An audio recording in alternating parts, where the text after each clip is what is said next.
happy Earth Day from Animal Kingdom. We're about to go in and enjoy the festivities. Come along with us today. Luke's gonna get that special extra cotton candy.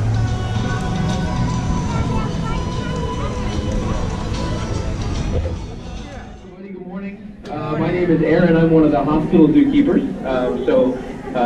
Out of all the animals that we have around the park, if any of those animals, if they need to come to the hospital for any sort of treatment for injury or illness, if they stay in our facility, I help take care of those guys, in addition to the veterinary technicians and the veterinarians.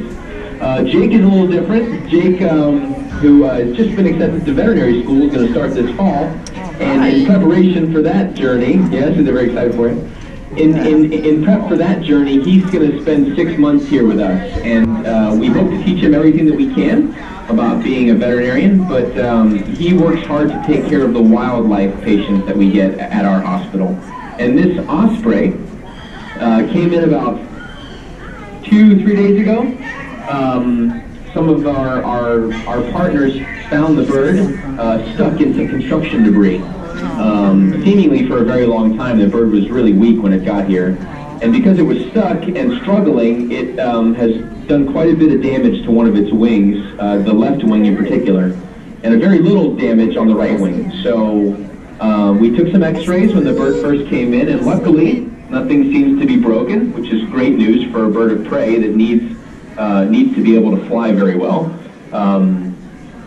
But that there's a lot of tissue damage there on the wings, so the bird is probably going to need quite a bit of rehab and quite a few bandage changes. We want to keep that wound clean so that it can heal very well. So that's what we're doing today. This is the very first time that the original bandage has been taken off of the bird, and we're getting a good look at the way things are starting to heal. So this is a pretty important checkup. You can see all the feather damage here. A lot of that stuff can be cleaned up. The birds are actually pretty tidy, so once the bird's feeling better, she'll be able to sort of preen all those feathers back into shape and get herself in order, and maybe take a bath, hopefully, if she gets some more space. Birds also, right at the base of the tail, underneath, they have a gland that produces an oily, lipid, waxy substance. So you'll see a lot of birds reach down there, collect a little bit of that oil, and then spread it all over the feathers to help waterproof and keep the feathers healthy. Feathers degrade, and every year a lot of birds will replace those feathers. That's when you see birds molting feathers in, because they need the new fresh feathers. These are some of my favorite animals in the entire world. I'm a big-time raptor fanatic. I love birds of prey. I think they're very cool. In fact, this particular species is very popular and very abundant in Florida. So if you guys are not from around here, if you don't live near any sort of body of water, if you take a minute to look up in the sky today, you'll probably find a couple flying around. They're very, very popular. In the 1970s, there was a pesticide called DDT that wreaked havoc on birds of prey all over the United States. Peregrine falcons you hear about, bald eagles.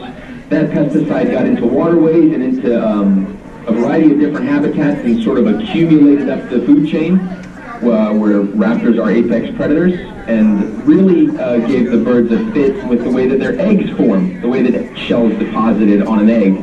And so a lot of birds lay very thin eggs, and bird populations crashed because these guys only have 1, maybe 2 chicks every year. So they are doing very, very well now. Like I said, they're some of the most abundant birds of prey in Florida, so that's, we think, a great conservation story.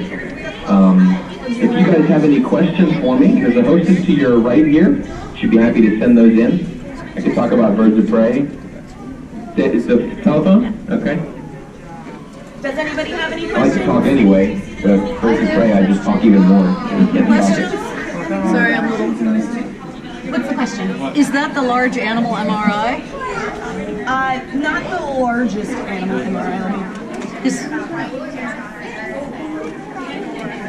Hey, she's asking if that is the large animal MRI.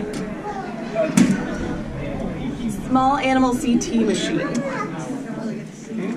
Any other questions, guys? What kind of anesthesia? What kind of anesthesia? Okay, perfect. I just don't have batteries at the moment. Yeah, so Dennis is changing them. Any other questions, guys? Awesome, guys. Sorry about the microphone kerfuffle there. We've got a couple questions. One was about some of the equipment in the room. Last summer, we just underwent a renovation to help make this space a little bigger so that guests can see almost everything that we do. 95% of the procedure you can see. And in addition to the renovations, we added a couple of pieces of equipment. So we have a small animal CT machine that we use for a lot of obviously small mammals and reptiles, things like that. It's still a pretty big piece of equipment, but we've also purchased a large animal CT, and that is, the ring on it is about 7 plus 8 feet tall, so it would almost touch the ceiling in this room. It's a very, very big piece of equipment, and very expensive, and so I don't like to touch it or try to move it, but we can bring it into this room for procedures when we do need it, so guests can see how it operates. Same shape and basic scaling, just much bigger. And then we use a gas anesthesia for a lot of our procedures, and the gas anesthesia is isoflurane. It's actually liquid, and the liquid is basically aerosolized into an oxygen flow, and then the animals breathe that in. If there's an animal that we can restrain and put a mask on, we would prefer to do anesthesia in that manner. So a lot of our birds, small handheld birds, even large storks and vultures that we have to really hold on to, we use gas anesthesia, and then also a lot of our small mammals too. And I don't know if you can see on the video, as soon as this mask is moved, maybe I might ask Matt to open one of the eyes real quick so we can see the color of it. I don't know if you can see how bright yellow that is. So that's ospreys. When they grow up, they grow up pretty quickly, and then they tend to look very much like an adult osprey. And one of the few ways to tell them apart is the eyeballs. So this is an adult osprey. It's hard to tell boys from girls. And he or she has bright yellow irises. When they're very young, they are bright orange. Totally different color, really pretty. Some of the prettiest eyes in the world. I mean, as bright orange as maybe your sticker is that you see the orange around the WE. Yeah. Thanks, man.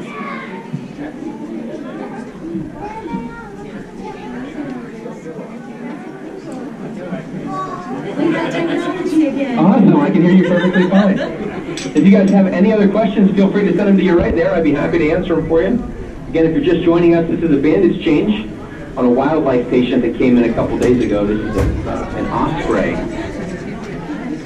Do you have any more questions, folks? Yeah.